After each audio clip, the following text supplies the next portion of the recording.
Então vamos combinar o seguinte? Tudo que você receber, verifique, confira a fonte, consulte as agências de checagem. Quem espalha fake news prejudica outras pessoas, a si mesmo e pode estar cometendo um crime.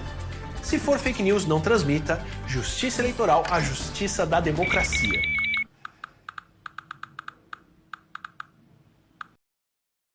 You are fake news. Onde é que eu provoquei em algum momento o Supremo Tribunal Federal? As chamadas fake news. Eu sou Beatriz e neste episódio da série Parece, mas não é, vamos falar sobre a apuração, uma das etapas mais importantes durante a produção de notícias.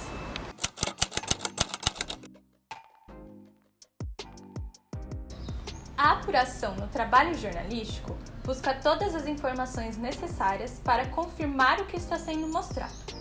Essas informações podem ser estatísticas, dados científicos, depoimentos de especialistas no assunto e informações oficiais de órgãos públicos e governos. Uma notícia sem apuração corre risco de passar uma informação errada e causar desinformação entre a população.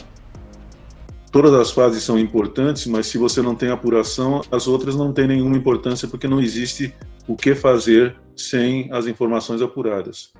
Antes de produzir uma matéria, o jornalista tem que pensar nas informações que têm a ver com sua pauta e verificar se são verdadeiras.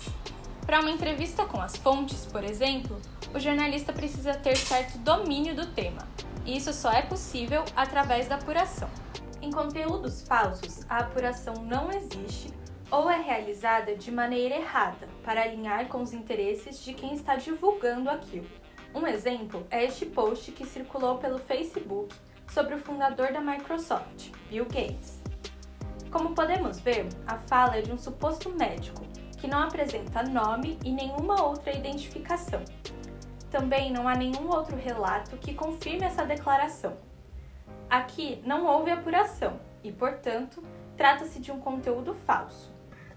A apuração é um processo que, assim como na culinária se emprega o termo para a ideia da evaporação da água, para sobrar o substrato do produto, a aplicação é semelhante na questão do jornalismo. Então a gente tenta separar o que é espuma do que é o fato, do que é o substrato. Então a apuração leva tempo e fica ali no fogo, a gente fica remexendo para finalmente chegar no que importa na notícia, na informação. Então a importância da apuração é fundamental para você não ter uma notícia aguada, para você não ter uma informação que carece de eixo, de apoio, de estrutura, né? Então você só chega a ter certeza da informação que você está publicando depois de muita apuração. Por isso, a apuração é um processo contínuo ao longo de todo o trabalho, que não se esgota só em falar com 2 ou mais pessoas ou ler alguns documentos. Hoje em dia, ficou muito mais fácil pesquisar as informações necessárias para fazer a apuração. Com 2 ou 3 cliques, a gente consegue saber sobre qualquer coisa no mundo. A internet parece, mas não é, 100% confiável. Por isso, é importante que o jornalista saiba bem onde fazer suas pesquisas para conseguir dados certos e confiáveis. Sites oficiais ou com credibilidade, como revistas científicas, são algumas das possibilidades. A apuração, ela te garante que, de fato, ali você tem uma história para contar, que é verdadeira, que as pessoas podem confiar. Eu acho que o jornalismo é um voto de confiança entre quem lê ou quem assiste e quem está fazendo, né? As pessoas acreditam que a gente trabalhou arduamente para chegar até aquele resultado final. E é papel do jornalista trabalhar arduamente para chegar no resultado final. Existe também o jornalismo de dados.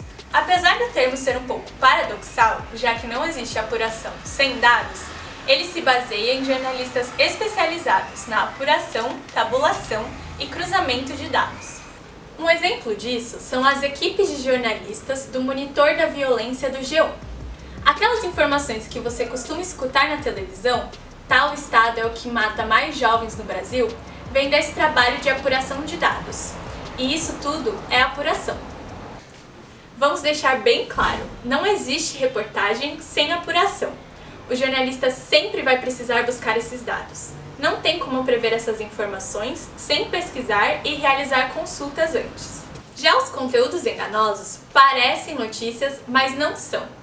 Isso porque, mesmo que eles utilizem alguma apuração de dados nesse processo, eles sempre vão estar manipulados de alguma maneira para se alinhar aos seus interesses. E é claro que isso não vai cumprir com a ética jornalística e com o compromisso de levar a verdade para as pessoas.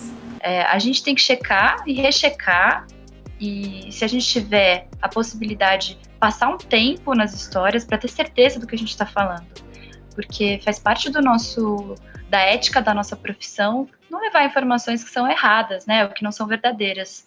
Sem a apuração, os jornalistas assumem um grande risco de quebrar sua ética profissional e ameaçam levar informações incorretas à sociedade. Quando um jornalista faz uma reportagem, ele assume um compromisso que aquele conteúdo foi devidamente apurado e está correto.